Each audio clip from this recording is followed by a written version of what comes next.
Aleluia, irmãos e irmãs, graça e paz, louvado seja o nome do Senhor. Durante a nossa semana nós trabalhamos, temos tempo alguns conseguem ter tempo para se divertir, recreação, mas não tem melhor lugar e melhor dia na semana do que estar na casa do Senhor, aonde a nossa fé é renovada, onde Deus toca os nossos corações. Muitas vezes nós chegamos nesse lugar necessitando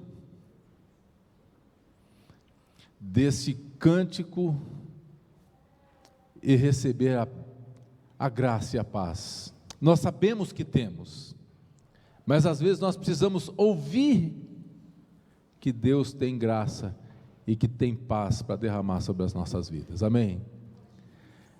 Graças a Deus. Eu quero convidar você a acompanhar a leitura desta manhã, no Evangelho de Lucas, capítulo 5, eu quero falar essa manhã um pouquinho sobre detalhes de um milagre, talvez você esteja precisando de um milagre. Lucas capítulo 5, verso 1 a 11, o evangelista diz: aconteceu que ao apertá-lo a multidão para ouvir a palavra de Deus, estava ele junto ao lago de Genezaré, e viu 2 barcos juntos à praia do lago, mas os pescadores, havendo desembarcado, lavavam as redes. Entrando em um dos barcos, que era o de Simão, pediu-lhe que o afastasse um pouco da praia, e assentando-se ensinava do barco as multidões. Quando acabou de falar, disse a Simão: faze-te ao largo, e lançai as vossas redes para pescar. Respondeu-lhe Simão: mestre, havendo trabalhado toda a noite, nada apanhamos, mas sob a tua palavra lançarei as redes. Isto fazendo, apanharam grande quantidade de peixes, e rompiam-se as redes. Então fizeram sinais aos companheiros do outro barco, para que fossem ajudá-los. E foram e encheram ambos os barcos, a ponto de quase irem a pique. Vendo isto, Simão Pedro prostrou-se aos pés de Jesus, dizendo: Senhor, retira-te de mim, porque sou pecador. Pois à vista da peça que fizeram, a admiração se apoderou dele e de todos os seus companheiros, bem como de Tiago e João, filhos de Zebedeu, que eram seus sócios. Disse Jesus a Simão: não temas, doravante serás pescador de homens. E arrastando ele os barcos sobre a praia, deixando tudo, o seguiram. Pai, nós te louvamos nesta manhã, bendizemos o teu nome pela manifestação da tua presença em nossas vidas, e neste culto de louvor e de adoração, Senhor, com o momento da ceia, onde nós estamos relembrando o memorial do Senhor Jesus. Pedimos agora, Pai, que tu ministres aos nossos corações, fale conosco, Senhor, opera o teu milagre em nossas vidas, em nome de Jesus, amém. Detalhes de um milagre, a narrativa de um milagre. O milagre foi testemunhado por uma multidão de pessoas que estavam, como diz o texto, às margens do lago de Genezaré, que é um dos nomes dado ao mar da Galileia, e que foi cenário de muitos milagres de Jesus. E o detalhe narrado por Lucas sugere que este milagre se dá no início do ministério de Jesus. Jesus ainda não tinha nenhum discípulo, é no início do ministério de Jesus. Lucas, ele narra os fatos, ele faz uma investigação, e no capítulo 1, ele narra o anjo Gabriel aparecendo a Zacarias, ali no Santo dos Santos, e prediz o nascimento de João Batista, que seria o precursor de Jesus. No capítulo 2, nós temos o nascimento de Jesus, a circuncisão de Jesus, a apresentação de Jesus no templo. E no capítulo 3, João Batista já está pregando no deserto, dando testemunho de Jesus Cristo, e Jesus é batizado por João. E no capítulo 4, Jesus é conduzido pelo Espírito para ser tentado no deserto, e ele volta para iniciar a sua missão. Essa é a ordem que Lucas narra o seu evangelho. E Jesus vai então até a sinagoga de Cafarnaum, e ele cura um endemoniado. Depois ele vai até a casa de Pedro e cura a sogra de Pedro, no capítulo 4.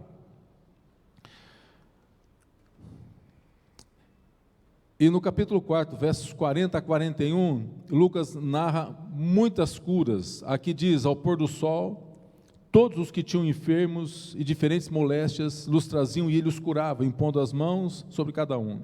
Também de muitos saíram demônios, gritando e dizendo: tu és o Filho de Deus. Ele, porém, os repreendia para que não falassem, pois sabia ser ele o Cristo. Então veja, essa cena, ela sugere, portanto, que até aquele momento Jesus não tinha escolhido e chamado nenhum dos seus discípulos, e já havia operado muitos milagres. Jesus podia fazer tudo sozinho. Mas na nossa narrativa, no capítulo 5, então, a gente vê uma multidão agora seguindo Jesus. Jesus, ao longe, ele vê os barquinhos, as pessoas se aglomeram, e essa é a cena descrita por Lucas. Jesus, Pedro, André, Tiago, João e a multidão. E o detalhe, Pedro já conhecia Jesus. Jesus já havia ido até a casa de Pedro. Jesus havia curado a sogra de Pedro. E nesse cenário, à vista de todos, Jesus então opera esse grande milagre. Você já vivenciou um milagre na sua vida? Ou já testemunhou um milagre? Ou talvez você esteja precisando de um milagre? Fato, queridos, que os teólogos, quando eles comentam acerca dos milagres de Jesus, narrados nessa e em outras passagens, eles constatam pelo menos duas coisas. Em primeiro, que os milagres, em primeiro lugar, eles servem para cumprir um propósito maior de Deus, do que simplesmente curar a enfermidade de uma pessoa. Eles servem para um propósito maior que Deus tem. E em segundo lugar, eles constatam que milagres podem acontecer na vida de qualquer pessoa, rica, pobre, doente, religioso, pecador. E nesse milagre narrado por Lucas, eu quero destacar bem breve 3 detalhes para nossa reflexão nessa manhã. Primeiro destaque: Jesus, ele está atento, ele observa com atenção e ele enxerga a necessidade do ser humano. Ele enxerga a nossa necessidade. Veja, no verso 2 narra que Jesus, ele viu, as pessoas estavam o empurrando para ouvir a sua palavra, e Jesus, ele percebe tudo aquilo que está à sua volta. Ele percebe e ele enxerga uma multidão sedenta para ouvir a palavra de Deus. Jesus observa aqueles pescadores que já estavam exaustos, tendo trabalhado a noite toda sem sucesso. E o que o texto testemunha para nós aqui é que Jesus, ele vê e atende a necessidade de todos que estavam à sua volta. As pessoas, as multidões, elas são atendidas na sua necessidade, elas foram para ouvir a palavra de Deus. E Jesus entra no barquinho e ele compartilha a palavra da salvação, a palavra de esperança. No final daquele momento, os discípulos, eles tiveram a sua pesca, e Jesus compartilha e prega acerca do reino de Deus. E Lucas, ele registra que o temor de Deus se apoderou de todas aquelas pessoas que estavam ali, aqueles pescadores que acabaram se tornando os seus discípulos. O impacto na vida de Pedro, André, Tiago e João foram tão grandes que Lucas narra que depois da pescaria eles deixaram tudo para seguir Jesus. O que eu aprendo aqui, irmãos, é que Jesus está atento e ele enxerga as nossas necessidades. A gente fala no plural, as nossas necessidades, mas eu quero dizer para você que Jesus enxerga e ele está atento à tua necessidade. Jesus enxerga a tua dor. O Senhor não está alheio ao teu sofrimento. Talvez você esteja se sentindo como o salmista registra, talvez aqui no Salmo 42, versos de 1 a 3, o salmista diz assim: como suspira a corça pelas correntes das águas, assim por ti, ó Deus, suspira a minha alma. A minha alma tem sede de Deus, do Deus vivo. Quando irei e me verei perante a face de Deus? As minhas lágrimas têm sido o meu alimento dia e noite, enquanto me dizem continuamente: o teu Deus onde está? Talvez assim, talvez você tenha se sentido ultimamente assim, ou você se sentiu em algum momento assim. Eu quero dizer para você que Deus, Ele está atento, Ele conhece a tua necessidade, Deus conhece a tua limitação, Deus vê as nossas lágrimas, como está registrado por João em Apocalipse, capítulo 7, 17, o Cordeiro que se assenta no trono, no meio do trono, os apacentará e os guiará às fontes da água da vida, e Deus lhe enxugará dos olhos toda lágrima. Portanto, meu irmão, Deus tem um propósito para a sua vida, nesse momento que você está vivendo, independente da dor, do sofrimento, da luta, acredite que Deus tem um propósito para a sua vida. Ele não está alheio, o Senhor está enxergando, e pode acreditar que em algum momento você vai perceber o agir de Deus e o mover de Deus sobre a sua vida. A sua fé será fortalecida, o seu passo de fé será honrado. Com certeza isso há de redundar em glorificação ao nome do Senhor, no nome de Jesus. Então esse é o primeiro ponto. Jesus, Ele observa, Ele está atento. Não pense que você está sozinho na caminhada. Deus está conosco todos os dias, até a consumação dos séculos. Mas um segundo detalhe, e que chama a atenção, é o processo do milagre. É o processo e o início do milagre. Em primeiro lugar, o milagre foi possível porque aquelas pessoas, elas mantinham uma expectativa do agir de Deus.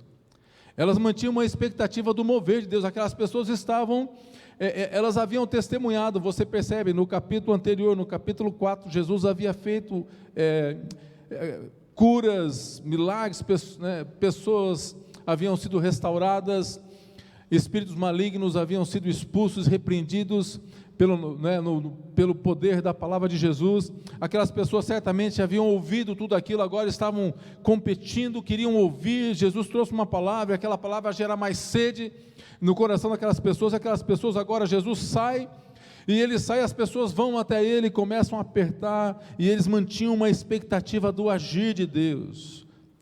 Para que a gente possa experimentar o milagre de Deus nas nossas vidas, na vida daqueles por quem nós oramos, nós precisamos manter uma expectativa do agir de Deus.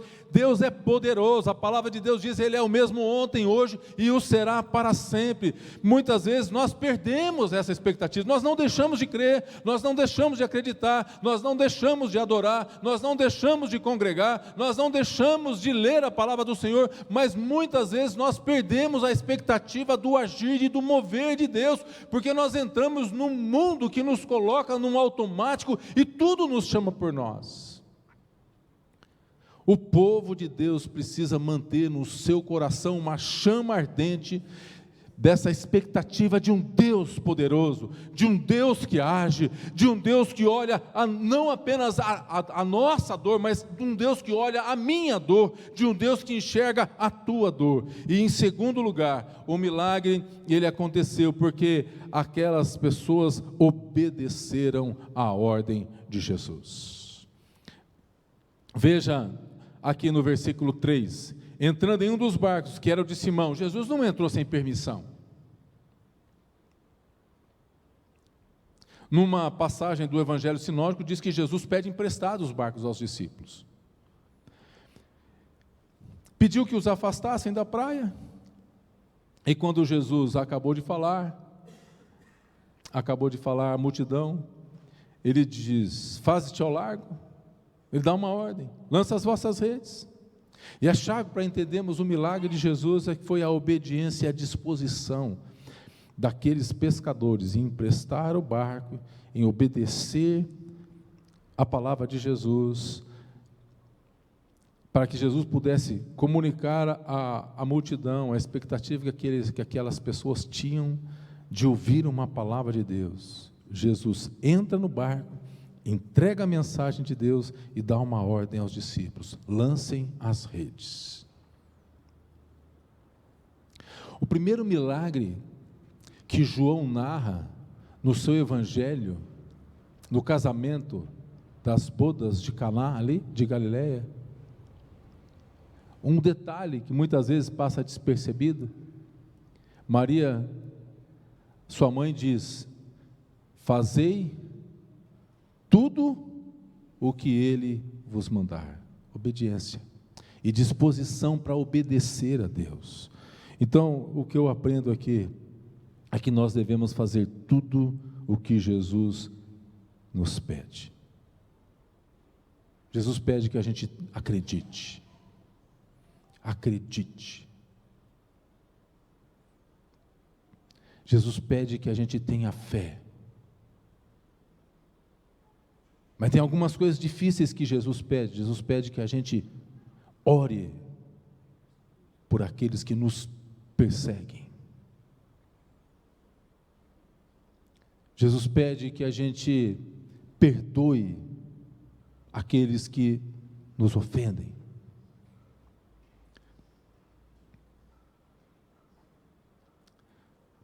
Jesus, Ele nos pede que a gente tenha perseverança.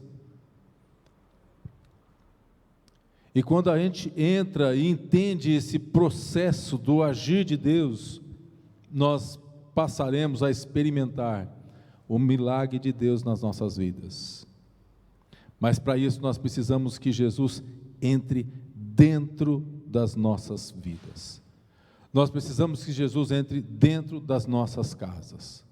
Nós precisamos que Jesus entre dentro do nosso ambiente de trabalho. Nós precisamos que Jesus entre dentro do nosso ambiente de lazer.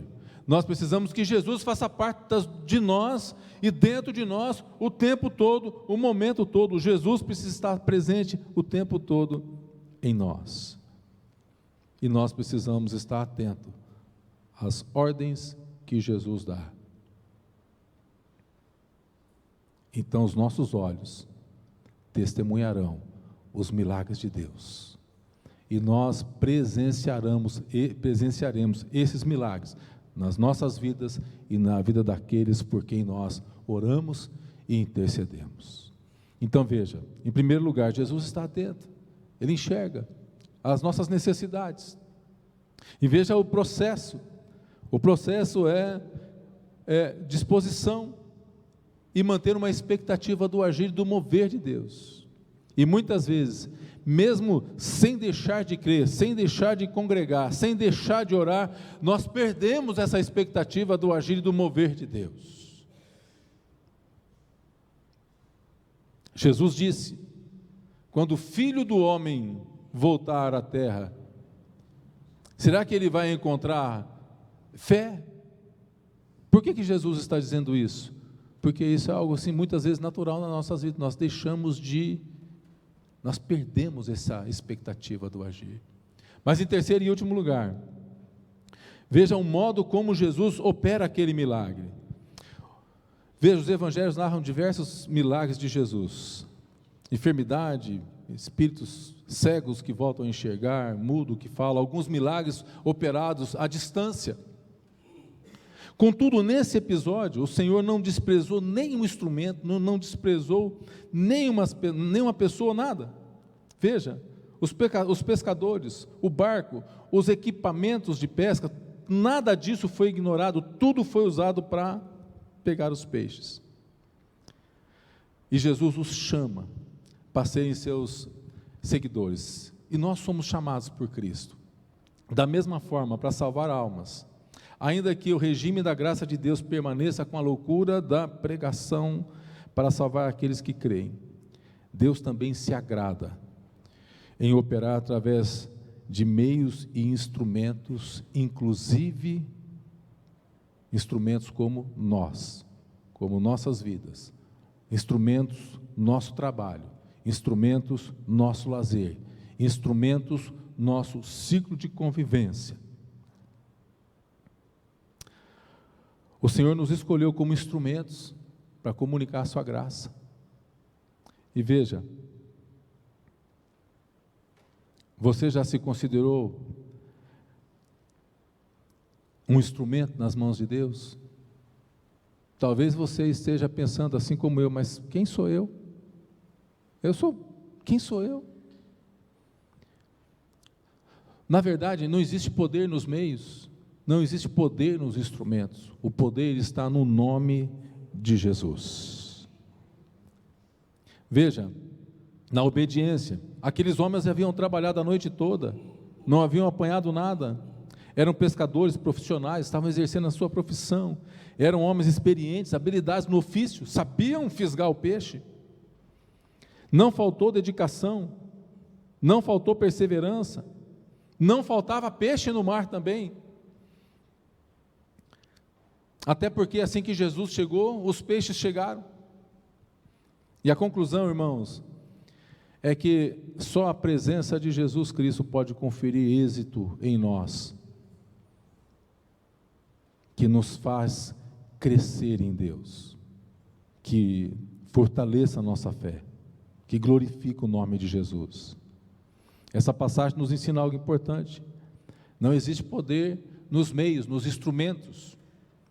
Pedro diz: não pense você que foi por nossa própria piedade que esse homem aí voltou a andar. Não existe poder nos meios, mas foi o nome de Jesus que fortaleceu. E o que você e eu temos é o nome de Jesus. É o nome de Jesus que você e eu carregamos, é essa fé que você e eu professamos, e o poder do Espírito Santo de Deus está sobre a sua vida. Acontece que muitas vezes nós não conseguimos, e nós nos atemorizamos porque somos tímidos demais, somos tímidos, não levantamos a mão, não repreendemos o mar, não repreendemos o vento, não repreendemos a tempestade, nós ficamos acuados. E a palavra do Senhor diz que Ele nos deu um espírito de ousadia, moderação, mas espírito de poder. Portanto, no nome de Jesus, nós avançamos e as trevas recuam, nós avançamos e proclamamos a palavra da libertação, a palavra da esperança que está no teu coração, no meu coração, que foi depositado no coração da igreja. Somos pequenos, somos limitados, somos de pouca força, mas o Deus que opera através das nossas vidas é um Deus todo-poderoso, e Ele quer usar a tua vida, a tua limitação, Ele quer usar a tua influência, e é a presença de Deus na sua vida que vai conferir êxito, no seu ministério, no seu lar, na sua profissão. O salmista diz, Salmo 1, primeiro salmo diz: bem-aventurado o homem que não anda no conselho dos ímpios, não se assenta no caminho dos pecadores, nem se assenta na roda dos escarnecedores. O seu prazer está primeiro na lei do Senhor, na sua lei medita dia e noite. Ele é como árvore plantada junto à corrente de águas, que no devido tempo dá seu fruto, cuja folhagem não murcha, tudo quanto ele faz será bem sucedido.